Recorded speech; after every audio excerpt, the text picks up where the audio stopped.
당신의 100만 원이 하루 만에 33만 원 손실을 봤습니다. 2025년 10월 10일 한국 새벽 시간 전 세계 투자자들에게 충격파가 몰아쳤습니다. 비트코인이 12만 7천 달러에서 10만 달러대로 급락했습니다. 그 후 반등을 예상한 가격은 곤두박질쳐서 결국 11월 20일에는 8만 달러를 찍게 됩니다. 최고가 대비 35% 이상 하락한 수치입니다. 하지만 같은 시기 금은 온스당 2,680달러로 사상 최고가를 경신했습니다. 한국 돈으로 그램당 7만 6천 원까지 치솟았죠. 똑같이 100만 원을 금에 넣었다면 오히려 수익을 봤을 겁니다. 이것은 단순한 조정이 아닙니다. 3년간 지속된 에브리싱 랠리의 종료를 알리는 신호탄입니다. 에브리싱 랠리란 모든 자산이 함께 오르는 현상을 말합니다. 모든 자산이 함께 오르던 시대가 끝났습니다. 2021년 3월부터 2024년 11월까지 우리는 마법 같은 시기를 살았습니다. 주식, 채권, 부동산, 금, 비트코인, 할 것 없이 모든 자산이 동반 상승했습니다. 돈을 어디에 넣어도 수익이 났습니다. 이는 연준이 기준금리를 0%대로 유지하면서 시장에 막대한 유동성을 공급했기 때문입니다. 하지만 지금은 다릅니다. 자산별 운명이 극명하게 갈리고 있습니다. 스콧 베센트 신임 재무장관의 등장이 모든 것을 바꿨습니다. 그는 취임 첫 주에 파격적인 발표를 했습니다. 기존 30% 수준이던 단기국채 발행 비중을 55%로 확대하겠다는 것입니다. 단기국채란 3개월에서 1년 만기의 국가 빚 증서입니다. 언뜻 보면 기술적인 정책 변화 같지만 이는 전 세계 자금 흐름을 뒤바꾸는 쓰나미였습니다. 왜일까요? 단기국채 발행량 증가는 즉각적인 현금 흡수 효과를 가져옵니다. 지금 3개월에서 1년 만기 미국 국채에 투자하면 연 4.5%에서 5.2%의 확실한 수익을 얻을 수 있습니다. 위험 없이 말입니다. 이는 마치 은행 정기 예금 금리가 갑자기 5%가 된 것과 같습니다. 헤지펀드와 자산운용사들이 앞다투어 달려들었습니다. 그 결과 비트코인과 기술주에서 자금이 빠져나가기 시작했습니다. 비트코인은 본질적으로 유동성에 의존하는 자산입니다. 시장에 돈이 넘쳐날 때 투기적 수요가 몰리면서 가격이 폭등합니다. 하지만 단기 금리가 오르면 상황이 달라집니다. 확실한 수익을 주는 대안이 생기면서 비트코인의 매력이 급격히 떨어집니다. 더 정확히 말하면 기회비용이 높아진 것입니다. 기회비용이란 다른 선택을 포기함으로써 얻을 수 있었던 이익을 뜻합니다. 이전에는 현금을 들고 있으면 거의 이자를 받지 못했습니다. 그래서 조금이라도 수익 가능성이 있는 자산에 돈을 넣는 것이 합리적이었습니다. 하지만 지금은 현금성 자산만으로도 연 5% 가까운 수익이 보장됩니다. 연준 공개시장위원회 의사록에 따르면 12월 회의에서 위원 8명 중 6명이 위험자산에 대한 유동성 공급을 제한해야 한다고 발언했습니다. 비트코인 같은 고위험 자산에 대한 견제 의지를 드러낸 겁니다. 반면 금은 다른 행보를 보입니다. 단기 금리 상승에도 불구하고 오히려 강세를 유지하고 있습니다. 이는 금의 독특한 투자 특성 때문입니다. 금은 중장기 인플레이션 해지 자산입니다.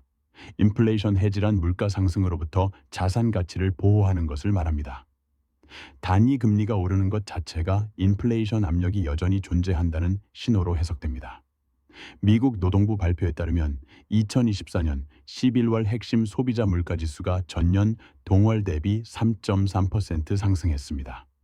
연준의 물가 목표치인 2%를 크게 웃도는 수준입니다. 이런 상황에서 금은 안전한 피난처 역할을 하고 있습니다. 게다가 지정학적 불안정성이 계속되고 있습니다. 러시아 우크라이나 전쟁, 중동 정세 불안, 미중 무역 갈등 등이 안전자산 수요를 뒷받침하고 있습니다. 중앙은행들의 금 매입도 지속되고 있습니다. 세계금위원회 데이터에 따르면 중국 인민은행은 2024년 11월까지 18개월 연속 금 보유량을 늘렸습니다. 현재 2,264톤을 보유하고 있어 세계 6위 수준입니다. 러시아, 터키, 인도 등도 달러 의존도를 줄이기 위해 금 보유량을 확대하고 있습니다. 이런 구조적 수요가 금 가격을 떠받치고 있습니다. 숫자로 보면 더 명확합니다. 2024년 1월부터 12월 중순까지 자산별 수익률을 비교해 보겠습니다. 금은 28.7% 상승했습니다.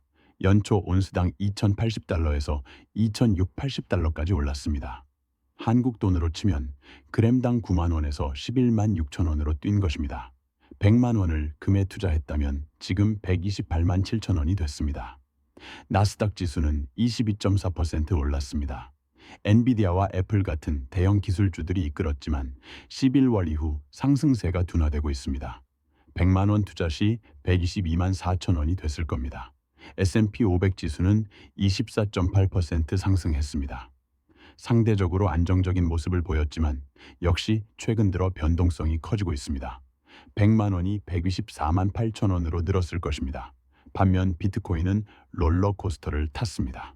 연초 4만 5천 달러에서 시작해 11월에는 10만 8천 달러까지 올랐다가 12월 들어 7만 달러대로 급락했습니다. 코인베이스 거래소 기준으로 연초 대비 약 60% 상승했지만 최고점 대비 30% 넘게 빠진 상황입니다. 100만 원을 넣었다면 지금 160만 원 정도 되겠지만 11월에는 240만 원까지 올랐던 겁니다. 이 격차는 우연이 아닙니다. 구조적 변화의 결과입니다. 여러분은 지금 어느 자산에 투자하고 계신가요? 아직도 분산 투자라는 이름으로 이것저것 조금씩 사고 계신지 댓글로 알려주세요. 제롬 파월 연준 의장의 최근 발언을 자세히 들여다봐야 합니다. 그는 12월 연방공개시장위원회에서 통화 정책 정상화 과정에서 자산별 차별화가 불가피하다고 명시했습니다. 쉽게 말해 앞으로 어떤 자산은 오르고 어떤 자산은 떨어질 것이라는 뜻입니다. 더 중요한 것은 연준의 국채 매입 정책입니다. 파월 의장은 2025년 1월부터 월 400억 달러 규모의 단기 국채 직접 매입을 검토 중이라고 블룸버그 통신에 밝혔습니다. 이는 시장 유동성을 더욱 당이 자산 쪽으로 몰아주는 효과를 가져올 것입니다. 잠깐, 그럼 우리 돈은 어디에 넣어야 할까요? 유럽중앙은행의 움직임도 주목해야 합니다. 크리스틴 라가르드 총재는 12월 정례회견에서 유로존 물가 상승률이 목표치인 2%를 지속적으로 웃돌고 있어 긴축 기조를 유지할 수밖에 없다고 했습니다. 유럽통계청에 따르면 11월 유로존 인플레이션율은 2.3%를 기록했습니다. 글로벌 금리 상승 압력이 지속되는 상황입니다. 일본은행은 어떨까요? 우에다 가즈오 총재는 마이너스 금리 정책 종료 이후 추가 인상에 신중한 태도를 보이고 있지만 엔화 약세 압력이 지속되면서 딜레마에 빠져 있습니다. 달러 대비 엔화 환율이 연초 147엔에서 현재 153엔까지 떨어졌습니다. 일본의 통화 정책 변화도 아시아 금융시장에 큰 영향을 줄 것으로 예상됩니다. 한국은행의 상황은 더 복잡합니다. 11월 기준금리를 3.5%에서 3.25%로 내렸지만 가계부채 증가와 부동산 시장 불안정성 때문에 추가 인하 제약이 있습니다. 한국은행에 따르면 가계 신용이 전분기 대비 2.7% 증가하며 1,900조 원을 넘어섰습니다. 미국 금리와의 역전 현상이 심화되면서 원화 약세 압력도 커지고 있습니다. 달러 대비 원화 환율이 연초 1,290원에서 현재 1,450원으로 12% 가까이 올랐습니다. 이런 복잡한 금리 환경에서 자산별 특성을 정확히 파악하는 것이 생존의 열쇠입니다. 금은 실질 금리에 반비례합니다. 실질 금리란 물가를 고려한 진짜 이자율을 말합니다. 명목 금리에서 인플레이션율을 뺀 값입니다. 실질 금리가 낮을수록 금 투자 매력이 커집니다. 현재 미국 10년 국채 금리는 4.4% 수준이지만 핵심 인플레이션율이 3.3%를 기록하고 있어 실질 금리는 1.1%에 불과합니다. 골드만삭스 분석에 따르면 역사적으로 실질 금리가 1.5% 이하일 때 금이 강세를 보였던 패턴과 일치합니다. 비트코인은 나스닥과의 상관관계가 높습니다. 상관관계란 두 자산이 얼마나 비슷하게 움직이는지를 나타내는 지표입니다. 기술주가 강할 때 비트코인도 오르고 기술주가 약할 때 비트코인도 빠집니다. JP모건 데이터에 따르면 2024년 들어 이 상관관계는 0.73까지 높아졌습니다. 완전 정비례는 1.0이므로 거의 동조화됐다고 봐야 합니다. 하지만 최근 들어 이 상관관계가 깨지고 있습니다. 나스닥은 상대적 안정세를 보이는 반면 비트코인은 급변동을 보이고 있습니다. 이는 비트코인만의 고유한 리스크가 커지고 있음을 의미합니다. 스테이블 코인 시장의 변화도 중요한 신호입니다. 테더의 시가총액이 11월 1,400억 달러에서 12월 1,200억 달러로 줄어들었습니다. 코인게코 데이터 기준입니다. 암호화폐 시장으로 유입되는 자금이 줄어들고 있다는 뜻입니다. 기관 투자자들의 움직임을 보면 더 명확해집니다. 블랙록의 비트코인 ETF는 11월까지 순유입을 기록했지만 12월 들어 순유출로 전환됐습니다. 블룸버그 집계에 따르면 하루 평균 2억 3천만 달러씩 빠져나가고 있습니다. 반면 금 ETF는 꾸준한 유입을 보이고 있습니다. SPDR 골드 트러스트는 12월 들어서도 일평균 8천만 달러의 순유입을 기록했습니다. 개인 투자자들의 행동 패턴도 달라지고 있습니다. 한국투자증권의 12월 보고서에 따르면 국내 개인 투자자들의 해외 주식 투자 비중에서 기술주 비중이 11월 62%에서 12월 54%로 줄어들었습니다. 대신 금 관련 ETF와 원자재 섹터 투자가 늘어나고 있습니다. 이는 개인 투자자들도 자산별 차별화 필요성을 느끼고 있다는 신호입니다. 하지만 문제는 이런 변화가 이제 시작일 뿐이라는 점입니다. 베센트 재무장관의 정책이 본격 시행되면 더 큰 변화가 올 것입니다. 단기국채 발행 확대는 장기적으로 국가 부채의 듀레이션을 단축시킵니다. 듀레이션이란 채권의 평균 만기를 뜻합니다. 이는 금리 변동에 대한 정부 부담을 줄이는 효과가 있지만 동시에 금융시장의 단기 변동성을 높입니다. 왜냐하면 매년 더 많은 국채가 만료되고 재발행돼야 하기 때문입니다. 재무부 발표에 따르면 2025년 만료 예정인 미국 국채는 4조 2천억 달러에 달합니다. 이를 모두 현재 금리 수준에서 재발행하면 연간 이자 부담이 1,800억 달러 늘어납니다. 이는 국방 예산의 20%에 해당하는 규모입니다. 이런 구조적 압력이 지속되면서 자산 간 격차는 더욱 벌어질 것으로 예상됩니다. 기술적 분석 관점에서도 명확한 신호가 나오고 있습니다. 골드 차트를 보면 모든 주요 이동평균선을 상향 돌파한 상태입니다. 이동평균선이란 일정 기간의 평균 가격선을 뜻합니다. 20일, 50일, 200일 이동평균선이 모두 상승 정렬돼 있어 강한 상승 추세를 확인해 줍니다. 비트코인은 정반대입니다. 50일 이동평균선을 하향 이탈했고 200일 이동평균선 지지도 위태로운 상황입니다. RSI 지표는 30 근처까지 떨어져 과매도 구간에 진입했습니다. RSI란 상대적 강도를 나타내는 지표로 30 이하면 과도하게 발렸다는 신호입니다. 하지만 아직 반등 신호는 명확하지 않습니다. 볼린저 밴드로 보면 금은 상단 밴드를 따라 꾸준히 상승하고 있는 반면 비트코인은 하단 밴드를 터치하며 변동성이 극대화된 상태입니다. 볼린저 밴드란 주가의 변동폭을 나타내는 기술적 지표입니다. 이런 기술적 신호들이 모두 같은 방향을 가리키고 있습니다. 자산별 차별화가 심화되고 있다는 것입니다. 그런데 이건 아직 시작에 불과합니다. 진짜 충격은 2025년 상반기에 몰려올 예정입니다. 그런데 더 충격적인 사실을 말씀드리겠습니다. 여러분이 가진 100만 원이 하루 만에 33만 원의 손실을 볼 수 있다는 것입니다. 2022년 5월 12일 테라 루나 사태 당시 실제로 일어난 일입니다. 하루 만에 암호화폐 시장에서 2,800억 달러가 증발을 했습니다. 이는 우리나라 연간 GDP의 15%에 해당하는 규모입니다. 그날 비트코인은 단 하루에 12% 폭락했고 알트코인들은 30%에서 50%까지 떨어졌습니다. 하지만 같은 날 금은 어땠을까요? 불과 0.8% 하락에 그쳤습니다. 시장이 무너져도 금은 버텼다는 뜻입니다. 이것이 바로 자산별 차별화의 무서운 현실입니다. 잠깐, 그럼 우리 돈은 어디에 넣어야 할까요? 먼저 현재 상황을 더 정확히 짚어보겠습니다. 연준 의장 제롬 파월이 지난 12월 18일 발표한 내용을 보면 2025년 금리 인하는 기존 4번에서 2번으로 줄어들 예정입니다.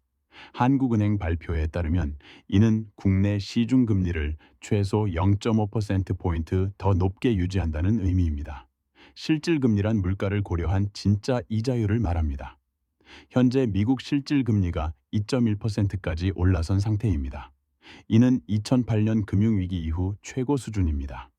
실질금리가 높아지면 금융자산 전체에 압박이 가해지는데 특히 수익을 내기 어려운 자산일수록 더 큰 타격을 받습니다.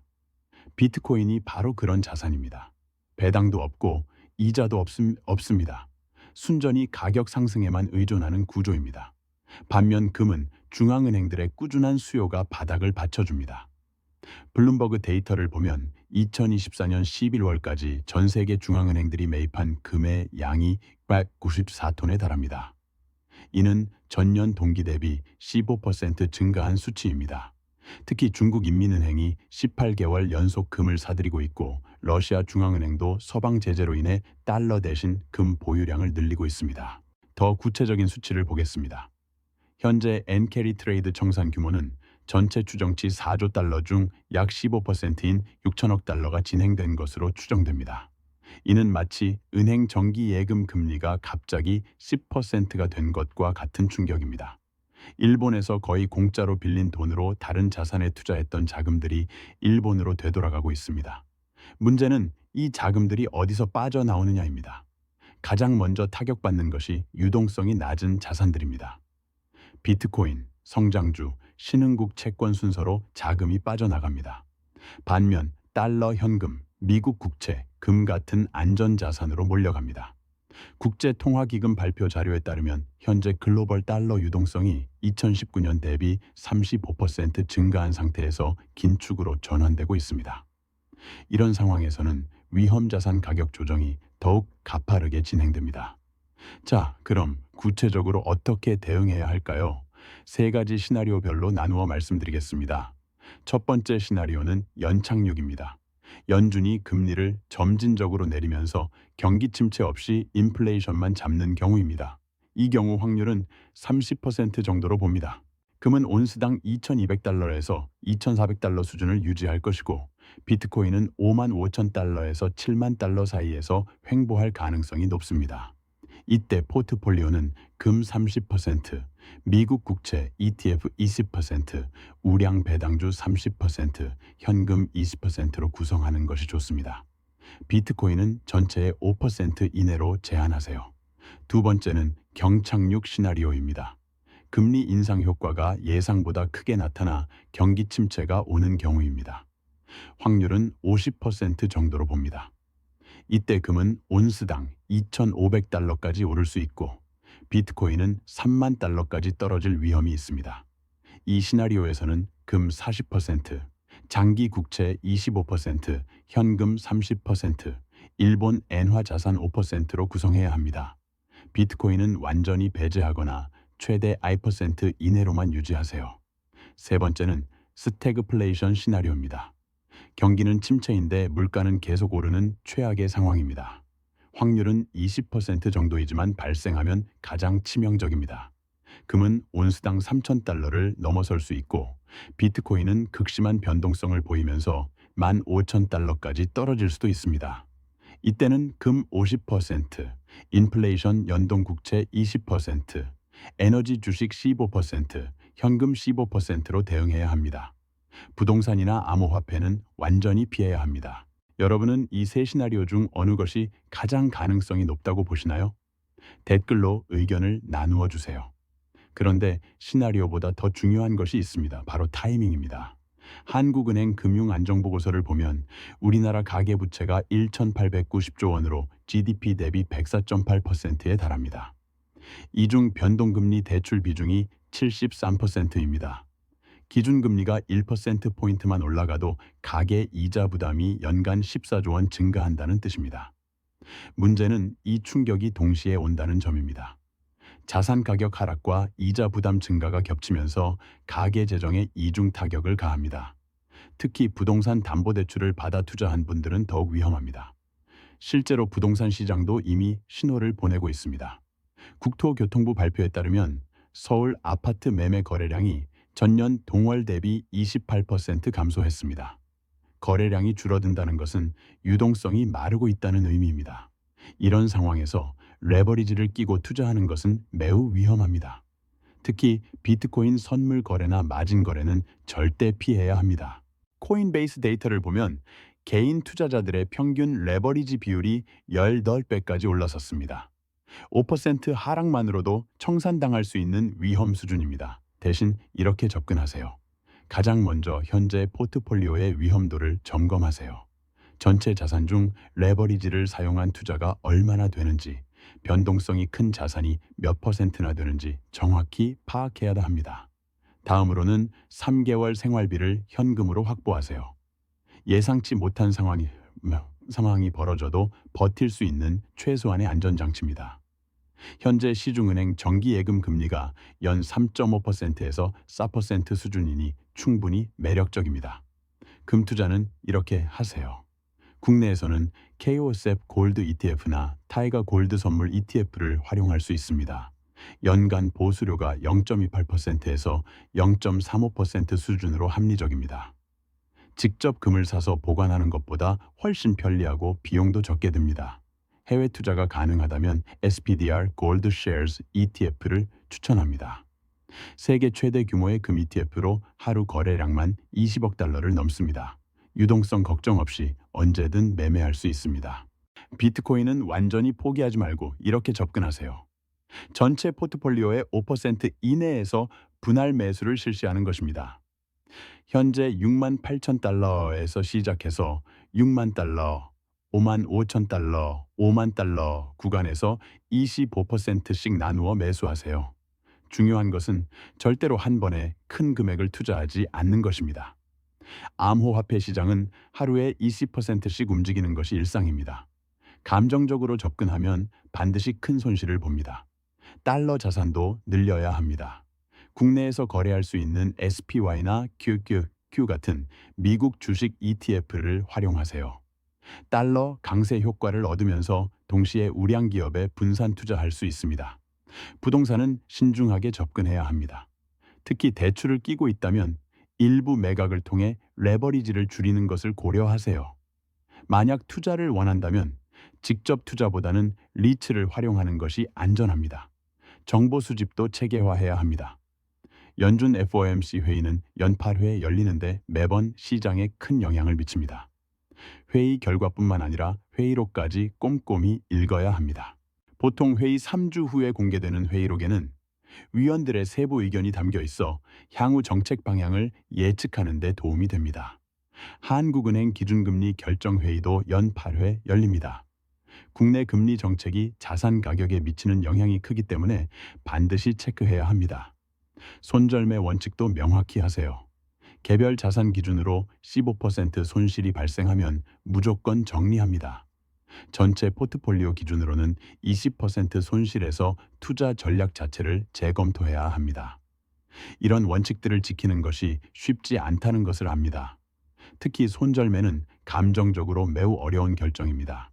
하지만 큰 손실을 막기 위해서는 반드시 필요합니다.